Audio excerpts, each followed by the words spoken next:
jejer Nabi Musa. Terus Rasulullah ngendikan ulama ummati ka anbiya'i Bani Israil. Terus kata Nabi Musa, yang benar saja, masa ulama kok kapasitasnya kayak Nabi, apapun hebatnya itu nggak mungkin lah kapasitasnya kayak Nabi. Terus kata Rasulullah, ya sudah buktikan saja. Terus dipanggillah Imam Ghazali. Ketika dipanggil, ini katanya Ghazali katanya. Ditanya sama Nabi Musa, siapa namamu? Ana Muhammad bin Muhammad al-Ghazali at-Tusi asy-Syafi'i. Mau jawabnya panjang. Terus kata Nabi Musa, kecangkeman gitu, cara Jawa itu kecangkeman, ditakoki jeneng kok wa qurratu aini fis shalah. Bahkan Nabi kalau banyak masalah itu Nabi ya mutaraddidan di dalamnya. Setelah mutaraddidan agak panik, Nabi tanya gini sama Aisyah, aina Bilal, aina Bilal. Bilal kemana, Bilal kemana? Setelah Bilal notok, tok, ya Rasulullah as-shalat. Arifna ya Bilal, arifna ya Bilal. Saya kasih istirahat ya Bilal, saya kasih istirahat. Karena roh dunya, roh politik, roh kebudayaan, roh dulur bulet kabeh. Sing ra bulet mok sitok hubungan ambek Allah Subhanahu wa taala. Maka disebut as-shalat rohatul mukmin. Apa yang terjadi? Ashabu Rasulillah ketika Sayyidina Umar ditusuk oleh Abu Lulu al-Majusi, tentu pakai kira-kira ya panah yang kayak pancing. Jadi kalau sudah dimasukkan kadu cabut itu sakitnya minta ampun. Apa kata Umar? Nanti cabut ketika saya sholat. Karena sekali sholat dan setelah itu dicabut nggak terasa. Ya, kalau sholat kita ada nyamuk ya sudah. Ini penting saya ceritakan, sampai ada wali ditawarin Allah, silahkan masuk surga, tanya, ya Allah di surga ada sholat enggak? Kalau tidak ada sholat enggak lah katanya. Karena dia nggak bisa membayangkan nikmat tanpa sholat. Sehingga penting sekali kekaguman-kekaguman ini. Ketika Sayyidina Umar wafat, di antara yang pertama ditanyakan adalah yang bunuh saya siapa? Itu Hulamul Mughirah, Abu Lu'lu al-Majusi. Beliau spontan langsung ngendikan gini, alhamdulillah alladzi ja'ala maniyati biyadi rajulin lam yasjud laka sajdatan tuhajuni biha yaumal qiyamah. Matur nuwun Gusti, saya dibunuh oleh orang yang enggak pernah sujud. Kalau saja dia pernah sujud, saya tidak berani maksudkan dia. Jangan-jangan sujud itu engkau terima kemudian dia min ahlil jannah. Kayak apa pentingnya kenangan sujud? Rasulullah juga pernah ngendikan, nanti kalau dunia sudah ruwet, as-sajdatul wahidatu khairun minad dunya wa ma fiha. Satu sujud lebih baik ketimbang dunia seisinya. Karena itu kelayakan kita sebagai hamba. Makanya Abu Hasan Asadili ngendikan, sudahlah kafal amilina jazaan an radiyaka laka ahlan. Sudah ditakdir ngamal sudah harus syukur. Kok mikir ditompo ta ora usah, gak penting. Itu madzhab Abu Hasan Asadili. Dan itu ditiru para kiai-kiai kita. Madzhab Sayyid Abdul Haddad juga ditiru kiai-kiai kita. Sehingga sedekah Rasulullah ketika ngendikan al ulama warasatul anbiya. Ini penting saya utarakan karena khazanah kita biar tetap kaya. Makanya masyhur dalam Manaqibul Ghazali kita tahu Imam Ghazali itu orang yang luar biasa, pengarang Ihya. Saya punya banyak karangan beliau, Al-Arba'in Al-Usul. Tapi yang paling saya cintai tentu Ihya, kitab Mustasfa, kitab Qawaid Fikih itu Usulul Fikih. Manaqibul Ghazali adalah Rasulullah pernah jejer Nabi Musa. Terus Rasulullah ngendikan ulama ummati ka anbiya'i Bani Israil. Terus kata Nabi Musa, yang benar saja, masa ulama kok kapasitasnya kayak Nabi, apapun hebatnya itu nggak mungkin lah kapasitasnya kayak Nabi. Terus kata Rasulullah, ya sudah buktikan saja. Terus dipanggillah Imam Ghazali. Ketika dipanggil, ini katanya Ghazali katanya. Ditanya sama Nabi Musa, siapa namamu?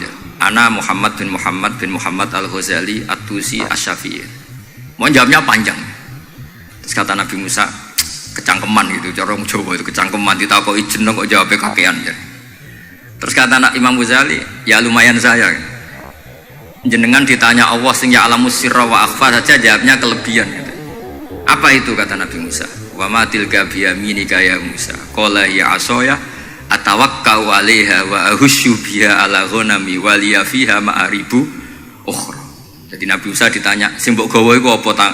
Ini tongkat saya, tak pakai ini, tak pakai ini, tak pakai ini. Jadi masih banyak kelebihan jenengan timbang saya. Akhirnya fa'aqarra Nabi Musa ini ikrar bahwa benar-benar ulama Rasulillah itu keambiyai Bani apa? Israil. Jadi khazanah-khazanah kecerdasan gini ini penting. Sehingga ketika ada kemacetan fikih, ada kejumudan fikih, tugas kita adalah memecahkan kejumudan itu. Misalnya begini, ini yang sering dilakukan Bapak saya dan Gus Ali. Kancanan wong fasik hukumnya piye? Ya ora oleh, wong kok kancanan wong fasik. Tapi kalau dibalik, bina wong fasik boleh ndak? Boleh. Syaratnya bina kudu ngancani. Jadi dibelokkan gitu aja sudah rubah. Nah, hadza huwal fiqh. Yang dikatakan fikih ya seperti ini. Tapi orang-orang yang nggak ngerti detailnya fikih, apalagi usul fikih, fikih itu menjadi rumit. Makanya ahli sunnah itu luar biasa.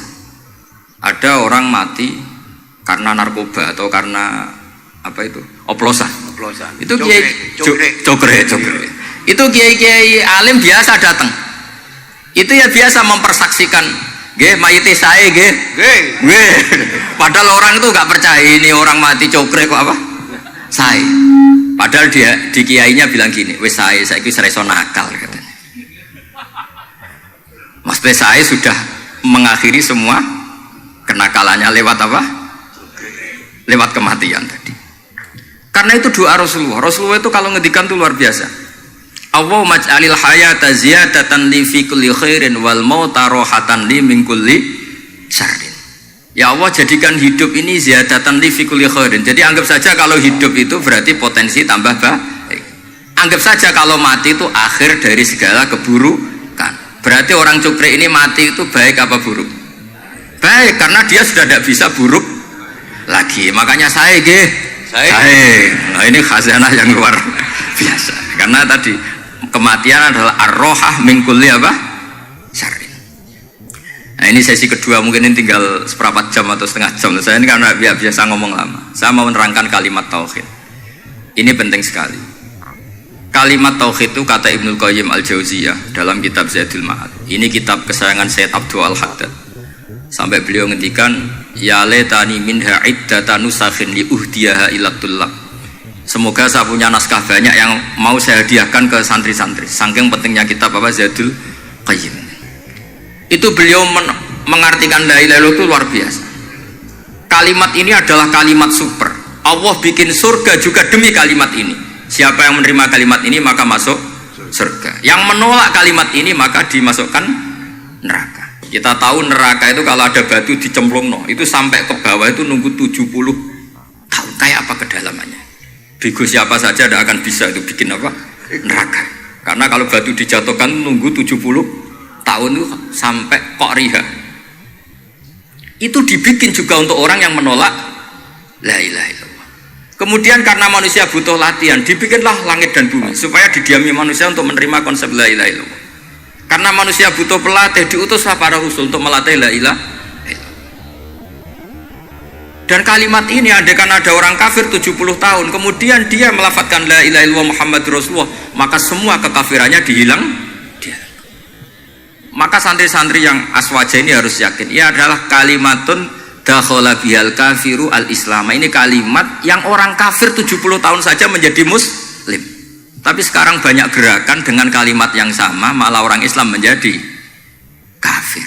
Itu kira-kira kelompok aneh nomor boten. Hanya karena la ilaha illallah banyak kelipatok dihukumi kafir. Gara-gara la ilaha illallah bipitung dino diharani kafir. Wong kalimat ini sing kafir wae dadi mukmin. Sekarang dengan kalimat yang sama yang mukmin jadi kafir. Ini apa-apaan? Kira-kira gitu. Cara madzhab ini apa-apaan? Ini penting saya utarakan. Jadi kepastian tauhid. Ngendikane pangeran kullil ladzina kafaru iyantahu yughfar lahum ma qad salaf. Makanya Abu Hasan Asy'adzili ketika nafsirkan fa'lam annahu la ilaha illallah wastaghfir li dzambika walil mu'minina wal itu ai bihadhil kalimah kata beliau. Kamu harus camkan bahwa la ilaha illallah. Dan setelah itu kamu baru sah istighfar untuk kamu sendiri maupun untuk orang mukmin siapapun, mukmin mukminah. Kita tahu andaikan kita punya keluarga kafirah atau murtadah, sah enggak diistighfari? Enggak sah. Tapi sefasik apapun asal dia min ahli tauhid maka sah diistighfari karena fa'lam annahu la ilaha illallah wastaghfir li dzambika walil mu'minin. Jadi sahnya mengistighfarkan orang lain hanya dengan satu syarat, yaitu dia min ahli la ilaha illallah Muhammadur Rasulullah. Sehingga dalam cerita-cerita kewalian Dan ini saya percaya cerita ini karena saya pernah menemukan di Musnad Ahmad, saya menemukan di Ithaf syaratnya Ihya, juga di kitabnya Said Muhammad Abu Abdul Farad itu. Dulu itu ada wali yang tukang bikin Istanbul itu. Pernah dengar tuh Istanbul itu yang Quran kecil itu. Kalau sekarang kan dibikin masif, mau 5.000-an. Kalau dulu masih asli. Itu Kiai Sarbini itu kayak Mbah Khalil Bangkalan. Jadi karena dia orang penting itu, nak diundang orang itu, ya engkau nak ditakoki pangeran muni rombongan. Jadi kayak Mbah Khalil juga Mesir gitu. Terus ditinggal lagi. Engkau nak takoki pangeran muni ngenteni Mbah Khalil, ngenteni rombongan. Ya sudah gitu dong. Tapi karena beliau terkenal wali ya. Singkat cerita kalau Sohibul Bait ini nggak terima karena pas 7 hari sampai di sebelah no sapi apa-apa ternyata dia tahlilnya sebentar. Terus kata beliau, ya sudah semua makanan itu ditimbang pakai pohon kelapa. Yang satu kosongin katanya.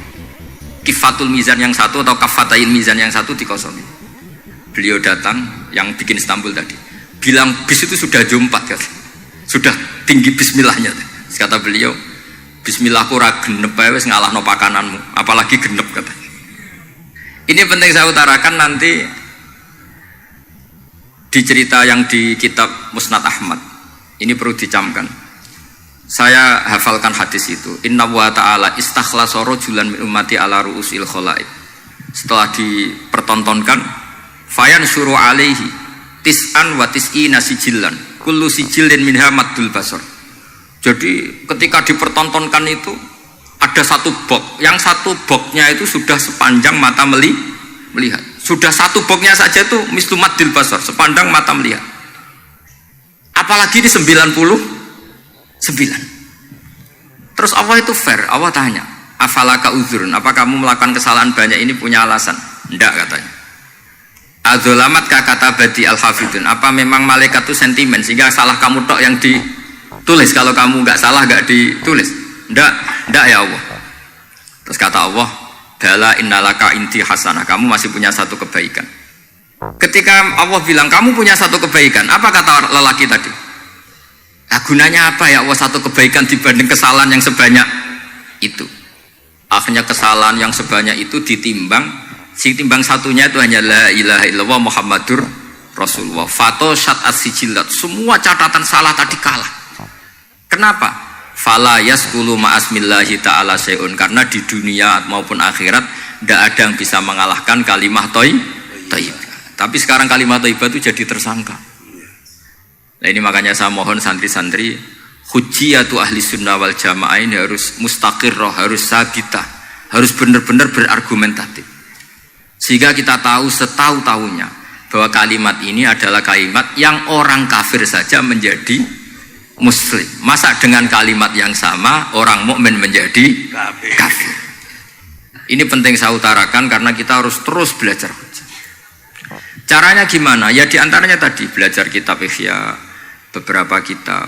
Sehingga khilaf-khilaf fikhiyah, meskipun kita tidak bidangnya misalnya, itu tetap punya kualitas yang luar biasa.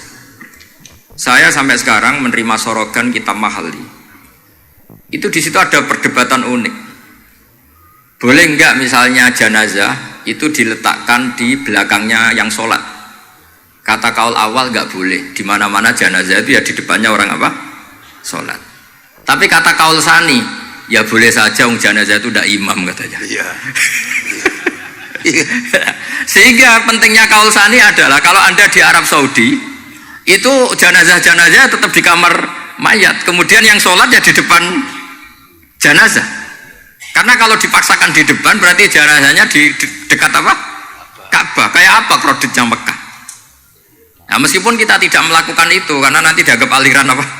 Sesat. Ada jenazah kok di belakang kita sholat apa? Di depan. Tapi ini ilmu harus kita dengar. Begitu juga khilafnya kaul qadim dan kaul jadid.